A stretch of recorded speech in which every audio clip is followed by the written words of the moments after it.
The digital এডুকারের নতুন একটি ভিডিওতে সবাইকে স্বাগত। আমি তোমাদের বাংলা বিষয়ের শিক্ষক বিপুল স্যার। চলে আসলাম নতুন একটি ভিডিও নিয়ে। আজকের ভিডিওতে আমি আলোচনা করব মাধ্যমিক 2025 সালে যারা মাধ্যমিক পরীক্ষা দিতে চলেছ মাধ্যমিকের বাংলা বিষয়ের সাজেশন নিয়ে। এই সাজেশনটা যদি তোমরা ফলো করো এখান থেকে 100% কমন পেতে চলেছ। এই সাজেশনে থাকবে গল্প, কবিতা, প্রবন্ধ থেকে যে গল্প আর কবিতার থেকে 3 নম্বরের প্রশ্ন, প্রবন্ধ থেকে 5 নম্বরের, গল্প কবিতা 3, 5, তারপর নাটক আছে, কোনি থেকে প্রশ্ন, তারপর প্রতিবেদন রচনা, তারপরে সংলাপ, প্রবন্ধ রচনা কি কি পড়বে তোমরা প্রশ্নগুলো অবশ্যই দেখে নাও।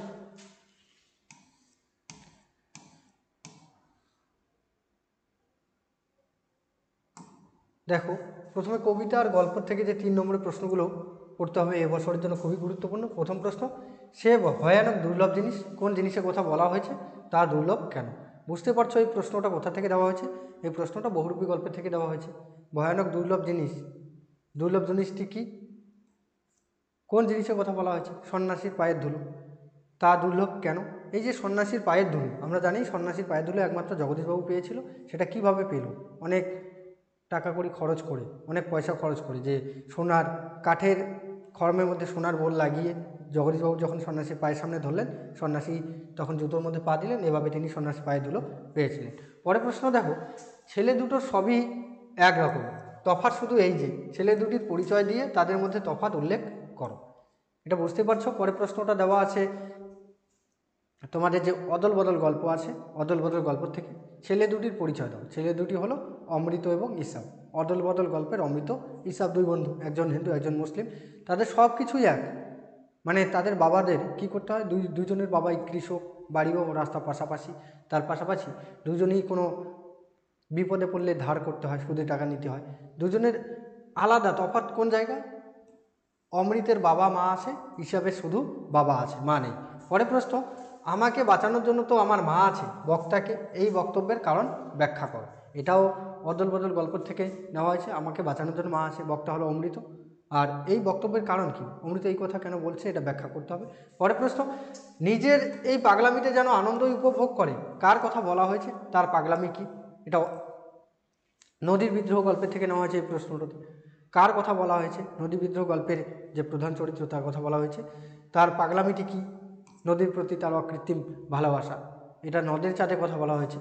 অমৃত কোন কথা হাসানকে বদলে দিয়েছিল? পরে 6 নম্বর প্রশ্ন আছে, ও নিয়ম রেলওয়ে কর্মচারীর জন্য। কোন নিয়ম রেলওয়ে কর্মচারীর জন্য? এই যে অপূর্ব যখন ট্রেনে করে ভ্রাম্য যাত্রা করছিল তখন কি দেখা যায়, তাকে রাতে ঘুম থেকে ডেকে তোলে রেল পুলিশ, তখন বলে ও নিয়ম রেলওয়ে কর্মচারীর জন্য। আমি ভীরু, তাই বলে অবিচারে দণ্ডভোগ করার অপমান আমাকে কম বাজে না। বক্তাকে এই কে বলেছিলেন, কেন অবিচারে দণ্ডভোগ তাকে ব্যথিত করেছিল? এই প্রশ্নটা এবার জন্য খুবই গুরুত্বপূর্ণ। আমি ভীরু কিন্তু তাই বলে অবিচারে দণ্ডভোগ করার অপমান আমাকে কম বাজে না। এটা তোমাদের পথের দাবি গল্প থেকে নেওয়া হয়েছে। পরের প্রশ্ন দেখো কি আছে, আপনি কি ভগবানের চেয়ে বড়? কাকে এ কথা বলা হয়েছে, তাকে ভগবানের চেয়ে বলা হয়েছে কেন? এটাও বহুরূপী গল্প থেকে। বহুরূপী গল্পে আমরা জানি যে হরিদা যখন বিরাগীর ছদ্মবেশে জগদীশবাবুর বাড়িতে যান, তখন জগদীশবাবু কী করে, বিরাগীকে দেখতে পেয়েও সিঁড়ি থেকে নেমে আসেননি, তাই তখন জগদীশবাবুকে বিরাগী বলেছিল, আপনি কি ভগবানের চেয়ে বড়? গ্রাম প্রধান সব শুনে অমৃত হিসাব সম্বন্ধে কী সিদ্ধান্ত গ্রহণ করেছিলেন? অমৃত হিসাব অদল বদল গল্পের থেকে নেওয়া হয়েছে এই প্রশ্নটা। অমৃত হিসাব সম্পর্কে সবাই জানতে পারে, অমৃত আর ইসাব যে নিজেদের মধ্যে জামা অদল বদল করে, এই ঘটনাটা সবাই যখন জানতে পারে, সবার মুখে বলতে বলতে কথাটা গ্রাম প্রধানের কানে পৌঁছায়। গ্রাম প্রধান তখন কি করে, অমৃত ইসাবকে অদল এবং বদল নাম ঘোষণা করে, তাদের নাম দিয়ে দেয় অদল বদল। তুমি তো ইউরোপিয়ান নও, কে কার উদ্দেশ্যে এই উক্তি করেছে? উক্তিটির মধ্য দিয়ে সমাজ জীবনের কোন পরিচয় ফুটে উঠেছে? তুমি তো ইউরোপিয়ান নও, এই প্রশ্নটা তোমাদের পথের দাবি গল্প থেকে নেওয়া হয়েছে। কে কার উদ্দেশ্যে এই উক্তি করেছে? ওই যে অপূর্ব যখন ট্রেনে করে যাচ্ছিল তখন এই প্রশ্ন করা হয়েছিল। পরে প্রশ্ন, ওই ধরনের কাজ হরিদার জীবনে পছন্দই নয়, এ কথা বলার কারণ কি, তার কি পছন্দ? হরিদার জীবনে বহুরূপী গল্পের থেকে। এবারে বহুরূপী গল্পের থেকে আর জ্ঞানচক্ষু, পথের দাবি, নদীর বিদ্রোহ, এই গল্পগুলো থেকে 3 নম্বরের প্রশ্ন এবারে আসবে। ওই ধরনের কাজ হরিদার জীবনে পছন্দ নয়, এ কথা বলার কারণ কি, তার কি পছন্দ? ওই ধরনের কাজ বলতে এই যে ঘড়ির কাঁটার সময় ধরে কোনো কাজ করা হরিদার জীবনে পছন্দ নয়। একটা উন্মাদ পাগল, পাগলটিকে তার পাগলামির বিবরণ দাও। একটা উন্মাদ পাগল, বহুরূপী গল্পে প্রথমে হরিদাকে যে আমরা বেশে দেখতে পারি সেটা হলো পাগলের বেশে। কোথায়? চকের বাস স্ট্যান্ডে। পাগলটি কী ছিল? ছেঁড়া কম্বল জড়ানো ছিল, টিনের একটা কি বলবো, একটা টিনের কৌটো গলার মধ্যে ঝুলানো ছিল, মুখ থেকে লালা ঝরে পড়ছে, আবার ইটের টুকরো দিয়ে বাসের যাত্রীদের মারছিল। সবাই শুনতে চাইছে, তবু পড়ছিস না। কি শুনতে চাওয়ার কথা বলা হয়েছে তা না পড়ার কারণ কি? সবাই শুনতে চাইছে। এই যে জ্ঞানচক্ষু গল্পে তপনের গল্পটা যখন ছাপার অক্ষরে পত্রিকায় বেরোয়, তারপর বাড়িতে যখন তার ছোটো মেসো, তার মেসোমশাই পত্রিকাটি নিয়ে আসে, তখন তপনের হাতে যখন পত্রিকাটি পৌঁছায়, তপনকে তার মা বলে যে সবাই শুনতে চাচ্ছে, তা পড়ছিস না কেন? এসব কথা বলার দুঃখ আছে। কেন এসব কথা বলার দুঃখ আছে? এই যে এসব কথা, এটা পথের দাবি গল্পের থেকে নেওয়া হয়েছে। রামদাস অপূর্বকে বলেছিল যে তুমি বলছো তোমার নিমাইবাবুর থেকে যারা বিপ্লবী দেশের জন্য লড়াই করছে তারা বেশি আপনজন, এসব কথা বলায় দুঃখ আছে।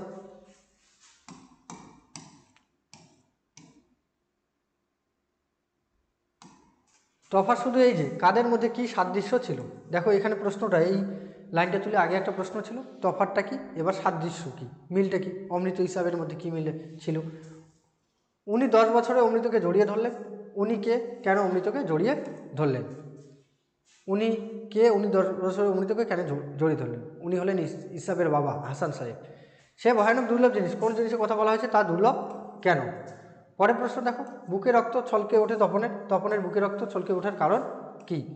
তারপরে 5 নম্বর প্রশ্ন আছে এখানে, কেবল আশ্চর্য সেই রোগা মুখের অদ্ভুত দুটি চোখের দৃষ্টি, কার চোখের কথা বলা হয়েছে? চোখ দুটির বর্ণনা দাও। এটা পথের দাবি গল্পের থেকে কার চোখের কথা বলা হয়েছে? গিরিশ মহাপাত্রের। তপন যেন কোথায় হারিয়ে যায় এইসব কথার মধ্যে। কোন কথার মধ্যে তপন হারিয়ে যায়? কোন কথার মধ্যে? এই যে বাড়িতে যখন তার গল্প নিয়ে আলাপ আলোচনা হতে পারে যে তপন গল্প লিখছে, তপনও লেখক হয়ে গেছে, তখন এই সব কথার মধ্যে তপন কোথায় হারিয়ে যাচ্ছে? তার কারণ তপনের গল্পটা তার মেসমশাই কারেকশন করে দিয়েছে, তাই তপন গল্পের মধ্যে নিজেকে খুঁজে পাচ্ছে না, তাই হারিয়ে যাচ্ছে। ও আমাকে শিখিয়েছে খাঁটি জিনিস কাকে বলে। ও বলতে কার কথা বলা হয়েছে? সে কথা কি, সে কাকে কি শিখিয়েছে? ও বলতে এটা অদল বদল গল্প থেকে এই প্রশ্নটা দেওয়া হয়েছে। ও বলতে এখানে অমৃতের কথা বলা হয়েছে। খাঁটি জিনিসটা কি? যে বন্ধুত্বের ভালোবাসা, মায়ের ভালোবাসা, এই সমস্ত জিনিসের কথা বলা হয়েছে। মিথ্যেবাদী কোথাকার? বক্তাকে, উদ্দিষ্ট ব্যক্তিকে মিথ্যেবাদী বলা কতখানি সম্মত? বক্তাকে মিথ্যেবাদী কোথাকার? এটা পথের দাবি গল্পে গিরিশ মহাপাত্রকে মিথ্যেবাদী বলা হয়েছে। তাকে মিথ্যেবাদী বলার কারণ তার শরীর দেখে মনে হচ্ছে, তার চোখ মুখ দেখে মনে হচ্ছে যে গাঁজা খাওয়ার সমস্ত লক্ষণ তার মধ্যে বর্তমান, কিন্তু সে বলছে গাঁজার কলিকা তার পকেটে আছে। তার কারণ হলো কারো যদি কাজে লাগে তাই সে তুলে রেখেছে, তাই তাকে মিথ্যেবাদী বলছে নিমাইবাবু। দয়ার সাগর পরকে সে যদি নিজে খায়নি, মিথ্যেবাদী কোথাকার? কার উদ্দেশ্যে এই উক্তি? তাকে দয়ার সাগর ও মিথ্যেবাদী বলার কারণ কি? একই ধরনের প্রশ্ন। পরে শুধু এই মুহূর্তে গভীরভাবে সংকল্প করে তপনের সংকল্পের কারণ কি? কোন মুহূর্তে? তপনের গল্পটা ছাপার পর বেরোনোর পর যখন জানতে পারে তপন যে গল্পটা পুরোপুরি মেসমশাই কারেকশন করে দিয়েছে, তখন তপন কী করে? গভীরভাবে সংকল্প করে যে এরপরে যদি সে কোনো গল্প ছাপাতে দেয় বা গল্প লেখে, ছাপাতে দেয় ছাপাখানা পত্রিকায়, তখন সে কী করবে? নিজে গিয়ে ছাপাতে দেবে। আর যেন সেই নদী খেপিয়া গিয়াছে, কোন নদীর কথা বলা হয়েছে? সেই নদীর খেপে যাওয়ার কারণ কি? এই প্রশ্নটা বুঝতে পারছো নদীর বিদ্রোহ গল্প থেকে নেওয়া হয়েছে। কোন নদী খেপে গিয়েছে? এই যে নদী পাশে নদের চার চাকরি করত, সেই নদীর কথা বলা হচ্ছে। নদী বিদ্রোহের কারণ সে বুঝিতে পারিয়াছে, কার কথা বলা হয়েছে? নদী বিদ্রোহের কারণ কি বলে তার মনে হয়। পরের প্রশ্ন দেখো, আমি বলছি তোমরা সেখানে থেকো, তাহলে দেখতে পাবে বক্তা কোথায় থাকার কথা বলেছে, সেখানে কি দেখা গিয়েছিল। আমি বলছি তোমরা সেখানে থেকো। এই যে বহুরূপী হরিদা তার বন্ধুদের বলেছিল যে জগদীশ বাবুর বাড়িতে থেকো, সেখানে সন্ধ্যার সময় একটা আশ্চর্য ঘটনা ঘটতে চলেছে, সেটা দেখার জন্য। সন্ধ্যার সময় কী হয়? বহুরূপীর বেশ, বিরাগীর বেশে জগদীশ বাবুর বাড়িতে উপস্থিত হয়। পরের প্রশ্ন দেখো, এবার কবিতার থেকে দেওয়া আছে, এ মায়া পিত বুঝিতে না পারি। বক্তাকে কোন মায়া সে বুঝতে পারছে না। এ মায়া পিত বুঝিতে না পারি, এই যে বক্তা হলো ইন্দ্রজিৎ। ইন্দ্রজিৎ যখন জানতে পারে তার প্রিয় ভাই বীরবাহুকে রামচন্দ্র যুদ্ধে হত্যা করেছে, তখন তার পিতাকে সে জিজ্ঞাসা করছে, এই মায়া বুঝতে পারে না, তার কারণ রামচন্দ্রকে এর আগে যুদ্ধে সে নিহত করেছে বা হত্যা করেছে ইন্দ্রজিৎ, তাই বলছে মায়া বুঝতে পারছে না। এসো যুগান্তের কবি, যুগান্তের কবিকে তাকে আহ্বানের প্রয়োজন হয়েছে কেন? পরের প্রশ্ন দেখো, দাঁড়াও ওই মানহারা মানবীর দ্বারে, কাকে কেন মানহারা মানবীর দ্বারে মানবী বলা হয়েছে? আফ্রিকাবাসীকে মানহারা মানবী বলা হয়েছে। আসছে নবীন জীবনহারা অসুন্দরে করতে ছেদন, উদ্ধৃতিটির তাৎপর্য লেখো। পরের প্রশ্ন দেখো, আমার শুধু একটা কোকিল বক্তাকে, এ কথার মধ্য দিয়ে কবি কি বোঝাতে চেয়েছেন? এটা অস্ত্রের বিরুদ্ধে গান কবিতার থেকে দেওয়া হয়েছে। পরের প্রশ্ন আছে দেখো, গানের মর্ম পড়েছি আজ গায়ে, গানের মর্ম বলতে কবি কি বুঝিয়েছেন? অস্ত্রের বিরুদ্ধে গান কবিতায় দেখা যায় কবির একমাত্র অবলম্বন হলো অস্ত্রের বিরুদ্ধে রুখে দাঁড়ানোর গান, তাই বলছে গানের মর্ম আমি গায়ে পড়েছি। অস্ত্রের বিরুদ্ধে গান কবিতার কবি অস্ত্র ফেলতে বলেছেন কেন? অস্ত্র কিসের প্রতীক? তারপরে 8 নম্বর প্রশ্ন, সভ্যের বর্বর লোভ নগ্ন করলো আপন নির্লজ্জ অমানুষতা, মন্তব্যটি বিশ্লেষণ করো। সভ্য, এই যে ইউরোপীয়রা নিজেদের সভ্য জাতি বলে মনে করে, কিন্তু তারাই কি করছে? আফ্রিকাবাসীর উপর নির্মমভাবে অত্যাচার করছে, একজন মানুষ হয়ে অন্য মানুষের উপর অত্যাচার করছে। আগে পুজো ইষ্টদেবে, ইষ্টদেবকে তাকে পূজা করার কথা বলা হয়েছে কেন? ইষ্টদেব বলতে অগ্নিদেবকে বোঝানো হয়েছে, তাকে পূজা করার কথা বলা হয়েছে তার একটাই কারণ, রাবণ জানেন তার পুত্র ইন্দ্রজিৎ যদি ইষ্টদেবের পুজো করেন বা নিকুম্ভিলা যজ্ঞ করেন তাহলে তাকে কেউ যুদ্ধে পরাস্ত করতে পারবে না।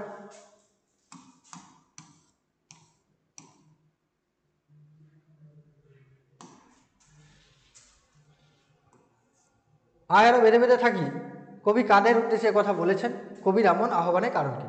কবি সাধারণ মানুষের উদ্দেশ্যে কথা বলেছেন, তাদের বেঁধে বেঁধে থাকার কথা বলা হয়েছে একটাই কারণ, তার কবি দেখতে পাচ্ছেন তাদের পরিস্থিতি খুব খারাপ, তাদের মাথার উপর বোমারু, পায়ে পায়ে হিমানির বাদ, বায়ে ধস ডানে গিরিখাত, যেদিকে যাক না কেন তাদের বিপদ।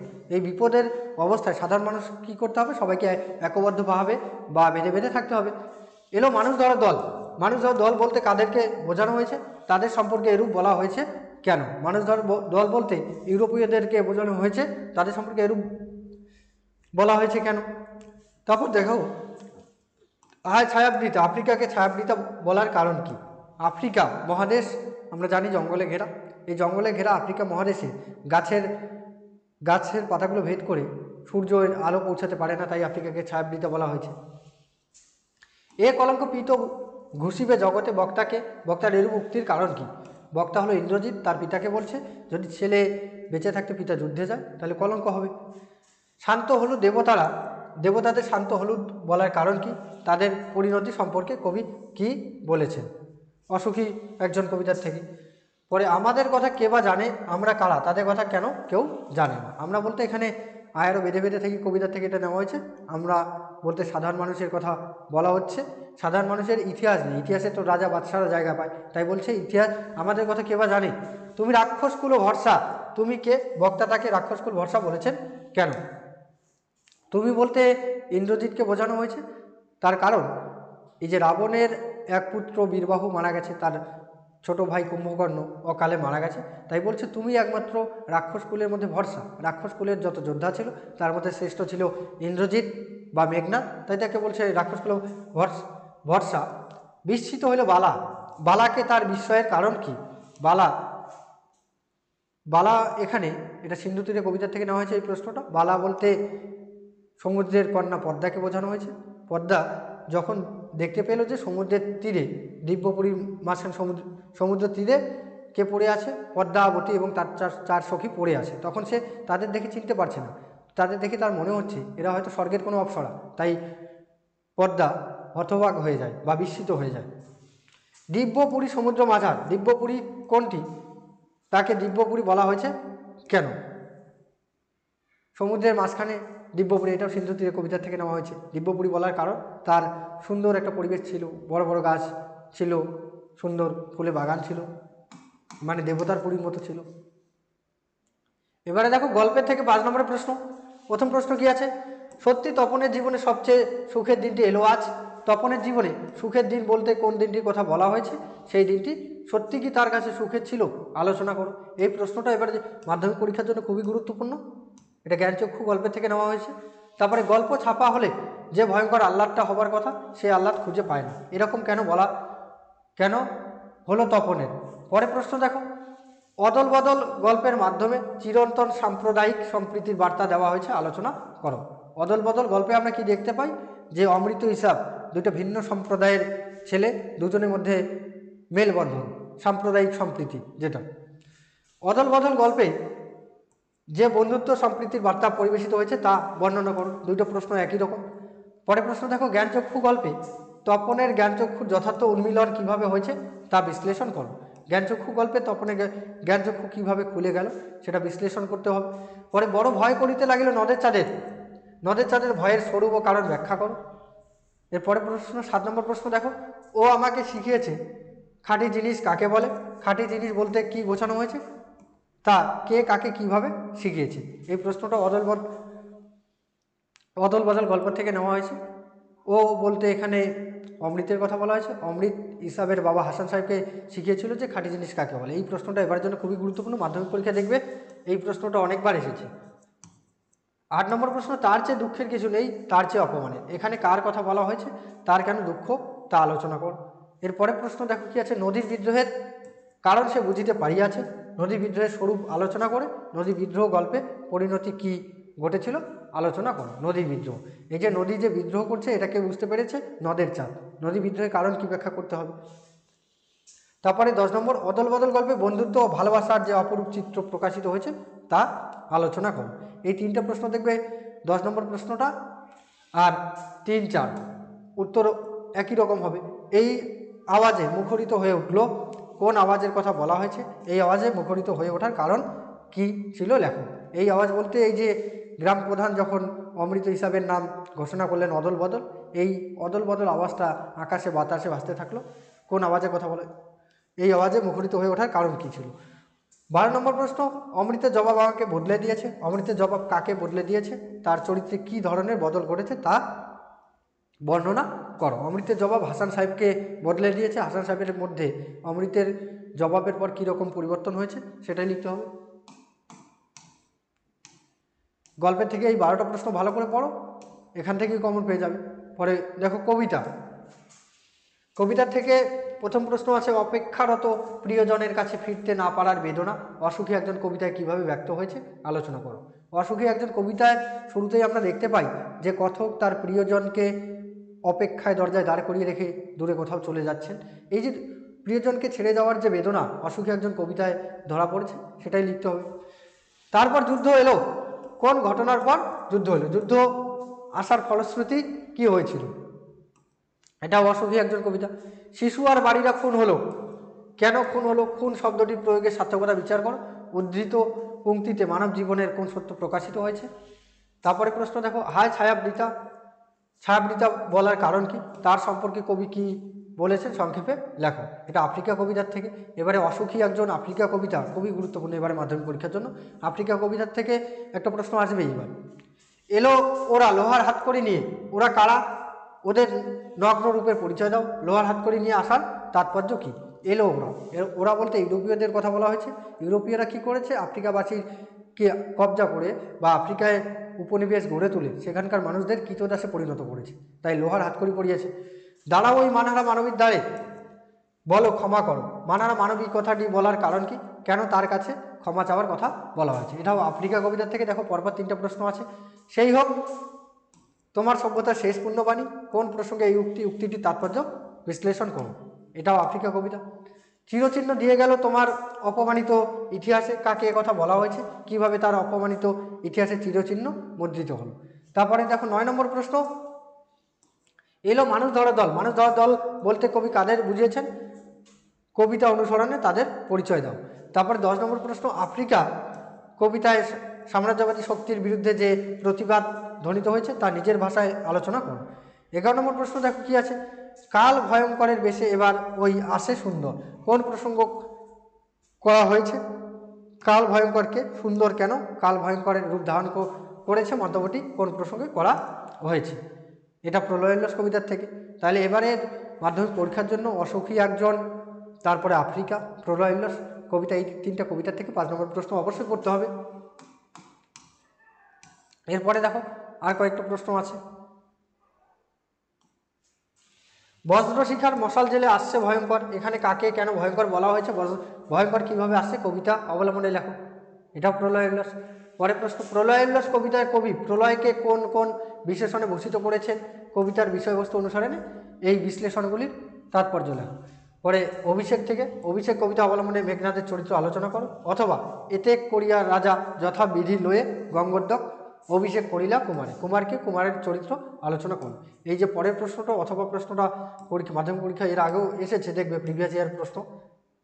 অভিষেক কবিতার থেকে মেঘনাদের চরিত্রটা খুবই গুরুত্বপূর্ণ। অভিষেক কবিতার বীরবাহুর মৃত্যু সংবাদ শুনে মেঘনাদের কী প্রতিক্রিয়া হয়েছিল তা আলোচনা করো।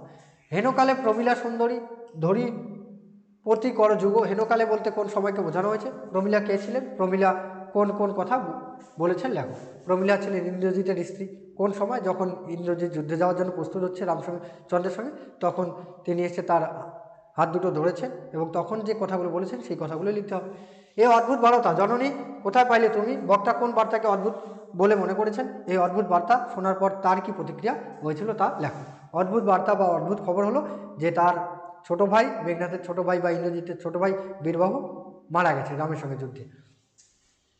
নবীপুত্র পিতার চরণে, পিতা ও পুত্রের পরিচয় দাও পাঠ্যাংশ অবলম্বনে তাদের মধ্যে কি কথা হয়েছিল তার নিজের ভাষায় লেখো।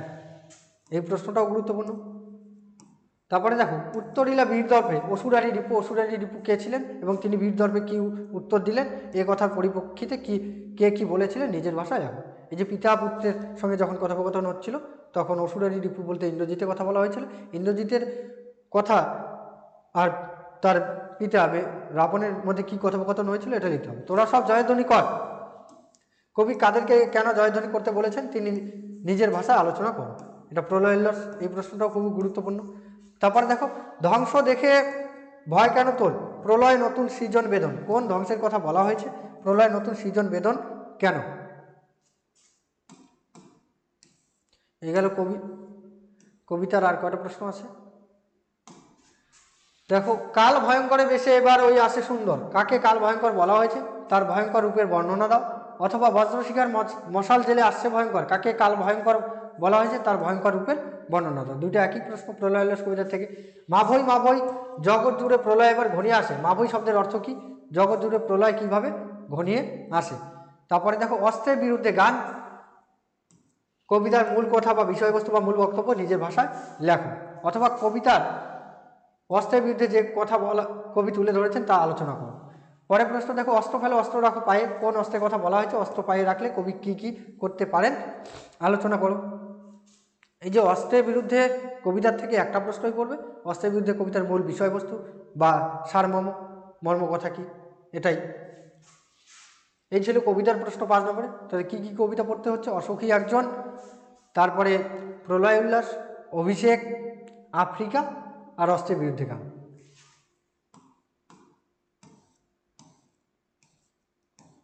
এবারে প্রবন্ধ। প্রবন্ধ দুইটা প্রবন্ধ আছে বাংলা ভাষায়, বিজ্ঞান আর হারিয়ে যাওয়া কালি কলম। কালি কলমের প্রতি ভালোবাসা হারিয়ে যাওয়া কালি কলম প্রবন্ধে কীভাবে ফুটে উঠেছে তা আলোচনা করো। 2 নম্বর প্রশ্ন, আমার মনে পড়ে প্রথম ফাউন্টেন কেনার কথা, ফাউন্টেন পেন বাংলায় কী নামে পরিচিত, নামটি কার দেওয়া বলে উল্লেখ করা আছে, ফাউন্টেন পেনের জন্ম ইতিহাস লেখো। এই প্রশ্নটা খুবই গুরুত্বপূর্ণ।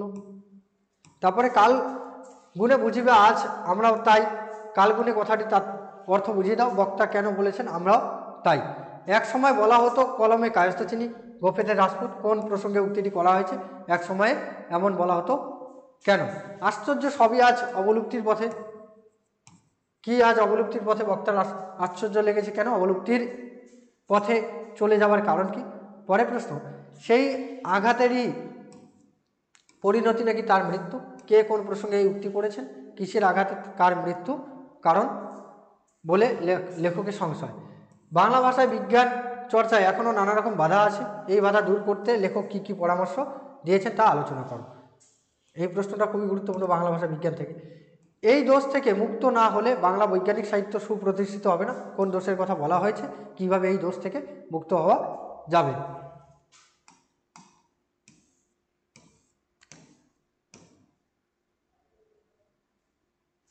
এতে রচনা উৎকট হয়, কার লেখা, কোন রচনার অন্তর্গত লাইনটি, কোন কারণে রচনা উৎকট হয়, এর প্রতিকার কি, এটা বাংলা ভাষায় বিজ্ঞান।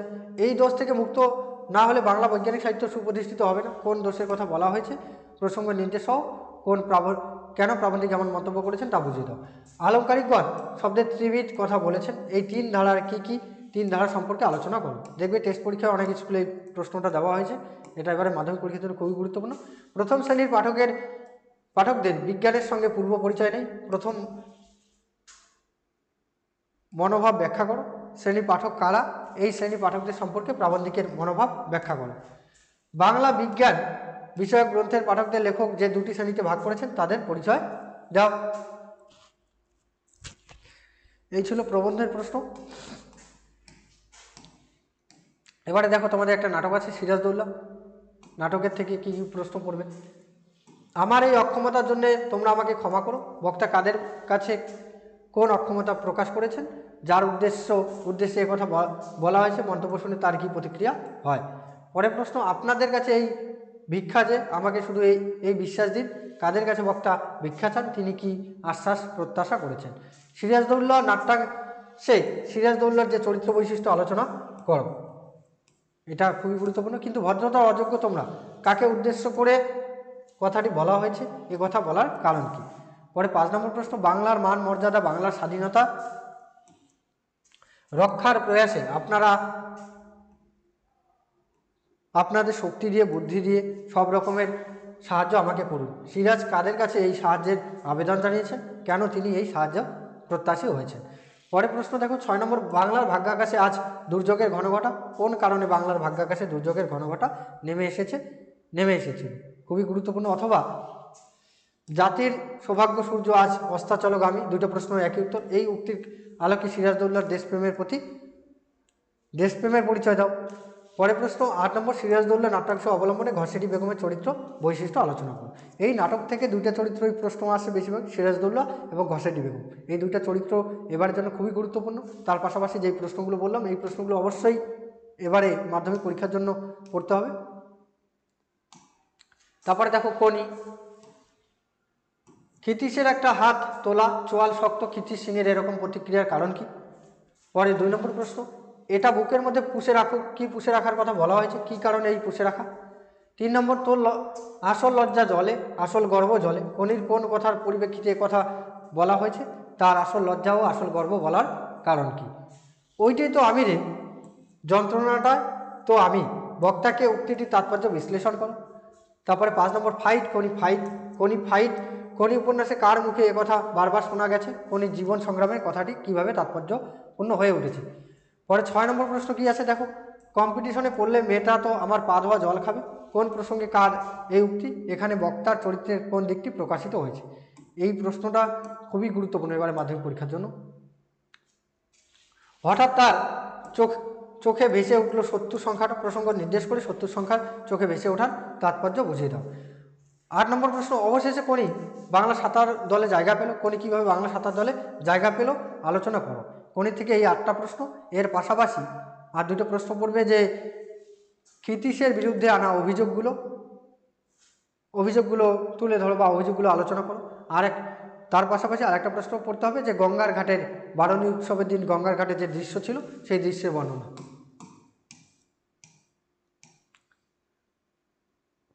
এবারে দেখো সংলাপ থেকে সাধারণত 2 বন্ধুর মধ্যে কাল্পনিক সংলাপ রচনা করতে বলে। কোনো একটা বিষয়ে দেওয়া হবে, 2 বন্ধুর মধ্যে কাল্পনিক সংলাপ লিখতে হবে। 1 নম্বরে ডেঙ্গু প্রতিরোধ, তারপর বৃক্ষরোপণের উপযোগিতা, জল সংরক্ষণ, সোশ্যাল মিডিয়ার ভালো মন্দ, বিশ্ব উষ্ণায়ন।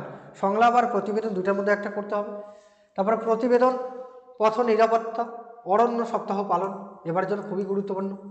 তারপরে লাইব্রেরি বা পাঠাগার উদ্বোধন, তার পাশাপাশি দ্রব্যমূল্য বৃদ্ধি, ডেঙ্গু প্রতিরোধ, চন্দ্রযান, স্টুডেন্ট সপ্তাহ পালন, পলিথিনের ব্যবহারে দূষণ বাড়ছে, সেলফি তুলতে গিয়ে মৃত্যু। এর পাশাপাশি যে বিদ্যালয়ে একটা কোনো ধরো শিক্ষক দিবস উপলক্ষে বিদ্যালয়ে শিক্ষক দিবস পালিত হচ্ছে এই বিষয়ে একটা প্রতিবেদন লেখো, বিদ্যালয়ে অরণ্য সপ্তাহ পালিত হচ্ছে এই বিষয়ে একটা প্রতিবেদন লেখো। এই প্রশ্নগুলোই থাকে। পরে প্রবন্ধ রচনা দেখো 1 নম্বরে বাংলার উৎসব, এবারে মাধ্যমিক পরীক্ষার জন্য বাংলার উৎসব খুবই গুরুত্বপূর্ণ। তারপর বিজ্ঞান ও কুসংস্কার, বিজ্ঞান আশীর্বাদ না অভিশাপ, বিজ্ঞানের ভালো মন্দ, এই 3টা প্রবন্ধ বিজ্ঞান থেকে এই তিনটা পড়লে তিনটার মধ্যে একটা আশা করি আসবে। তারপরে পরিবেশ রক্ষায় ছাত্র সমাজ, চরিত্র গঠনে ছাত্র জীবনে খেলাধুলার ভূমিকা, বাংলা ঋতু বৈচিত্র্য। তোমরা যদি তিনটা প্রবন্ধ ভালো করে পড়ো, বাংলার উৎসব, বাংলার ঋতু বৈচিত্র্য আর বিজ্ঞান ও কুসংস্কার বা বিজ্ঞানের ভালো মন্দ, বিজ্ঞান আশীর্বাদ না অভিশাপ, এটা পড়ো, তিনটার মধ্যে একটা কমন পাবেই 100%। তো এই ছিল বাংলার 2025 সালে বাংলা বিষয়ের সাজেশন। এই সাজেশনটা যদি তোমরা ফলো করো তাহলে মাধ্যমিক পরীক্ষায় 100% কমন পেতে চলেছো। আর এরপরের ভিডিওতে আমি বঙ্গানুবাদ এখানে রাখিনি, বঙ্গানুবাদ থেকে তোমরা অবশ্যই টেস্ট পেপারে যে বঙ্গানুবাদগুলো দেওয়া আছে এবিটিএ বা WBH টেস্ট পেপারে, সেই টেস্ট পেপারে বঙ্গানুবাদগুলো করতে থাক, সেখান থেকে কমন পেয়ে যাবে। আর ভিডিওটি যারা দেখছো, ভিডিওটি ভালো লাগলে লাইক, কমেন্ট, শেয়ার, সাবস্ক্রাইব করবে। ধন্যবাদ।